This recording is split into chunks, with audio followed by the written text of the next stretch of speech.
Сәлеметсіздер ме оқушылар? Бүгінгі сабағымыздың тақырыбы қамқор немере. Мақсаты жаңа сөздермен танысу, тыңдаған мәтін бойынша сұрақтарға жауап беру.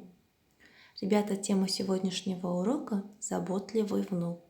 Сегодня познакомимся с новыми словами и сможем ответить на вопросы по тексту. Бүгінгі өтетін жаңа сөздер – борыш, долг, тірек, опора, мақсат, цель, туысқан, родственник, пікір, мнение, қамқор болу, заботиться, алғыс айту, благодарить. Қайталайық. Борыш, тірек, мақсат, туысқан, пікір, қамқор болу, алғыс айту. Жақсы балалар, жаңа сөздерді дәптерге жазамыз.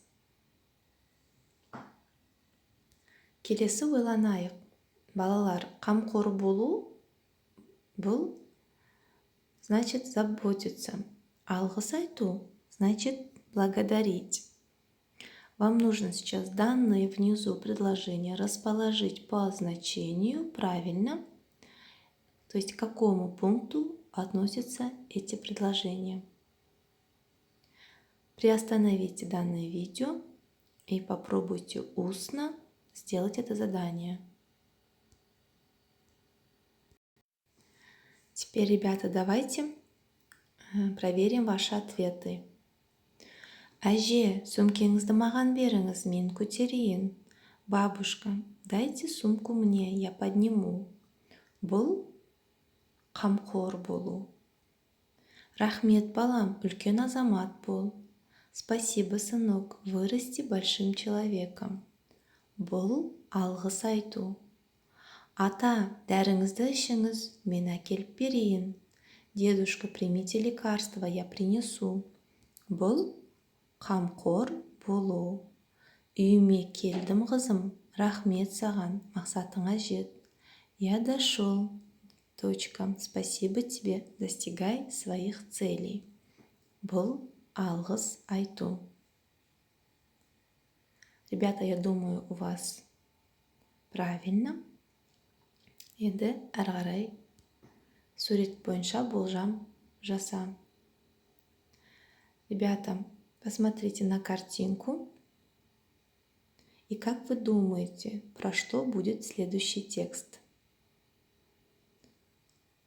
Я думаю, вы мыслите правильно. Мәтін қамқор немере туралы. Бірге оқиық. Бүгін Досанның әжесі ауырып қалды. Досан әжесін қатты уайымдады. Күні бойы әжесінің қасында болды. Ол әжесінің бөлмесін желдетті. Беті қолын жууға көмектесті. Әже, шай ішіңіз. Әже, дәрі ішіңіз. Әже, абайлап жүріңіз. Әже, жастықты түзейін, басыңызды көтеріңіз деп қамқор болды. Әжесі, балам, үлкен азамат бол, арманыңа жет деп алғыс айтты. Мен бақытты әжемін. Менің сен сияқты тірегім, көмекшім бар, деп Досанды мақтады. Досан жымиып, әже, бұл менің борышым. Сіз де маған қамқорсыз, менің тірегімсіз деп әжесін құшақтады. Ребята, чтобы понять содержание текста, еще раз самостоятельно прочитайте текст вместе с переводом. Келесі тапсырма, сұрақтарға жауап бер. В этом задании вам нужно будет ответить на вопросы. Бірінші сұрақ. Досанның әжесіне не болды? Что случилось с бабушкой Досана? Екінші. Досан әжесіне қалай қамқор болды? Как заботился Досан о бабушке? Үшінші. Досанға кім алғыс айтты? Кто говорил слова благодарности Досану? Төртінші. Қандай алғыс айтты? Какие слова благодарности ему сказали?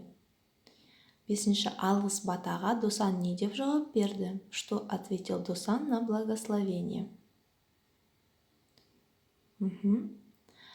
Ребята, ответы на эти вопросы вам нужно ответить устно и отправить голосовым сообщением своему учителю.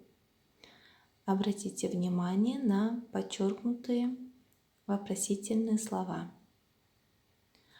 Келесі үй жұмысы 5-ші тапсырма А нұсқасы 52-ші бет. Тиісті қосымшаны қойып жаз.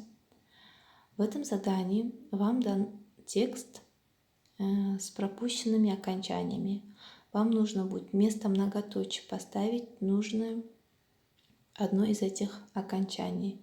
Окончание либо ыңдар, іңдер, либо ыңдар, іңдер. Енді сабағымыз аяқталды. Сау болыңыз.